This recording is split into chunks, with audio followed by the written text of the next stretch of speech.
ভালো করে বুঝাই দিছি বাবা। আজকে হইলো তোমার বাসর রাত, তোমার বউ আর তোমার আজকে একসাথেই থাকা নাকবো। ও বুঝছি, তাহলে তুমি আর আব্বা একসাথে আসলে কি করছিস না তুই? বাপ মায়ের এনে কনাগে না না কোনা কেন? তোমরা যে আমার বাপ মা হয়ে আমার ক্ষতি করতেছে। এই বান্দির বাচ্চা কি বাগার তো ক্ষতি করতেছি? তোমরা যে একটা মেয়ের আমার ঘরে না খাড়ে তুইতাইছাও, আবার কবর আটকে দিতেছাও, এটা ক্ষতি না, এটা বিশাল বড় অপরাধ। বেশি বাড়াবাড়ি করলে আমি তোমাকে দুজনের নামে থানায় মামলা তুমি। কিছু কবি তুই? আচ্ছা তুমি শান্ত হও, আমি ভালো করে বুঝাই দিছি বাবা।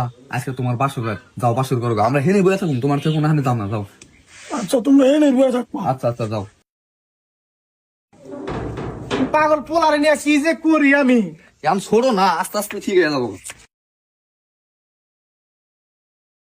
এই ঘুমটা ধরে শিখেছে, ঘুমটা খোলো। খোলার আগে টেহা দা লাগে, টেহা দেন। ও মা বাবা ঘরে হো ঘরে হো। আবার কি হলো? কি হয়েছে? আমার কাছে তুই আসা, এসে কাছে আমি আলা তুই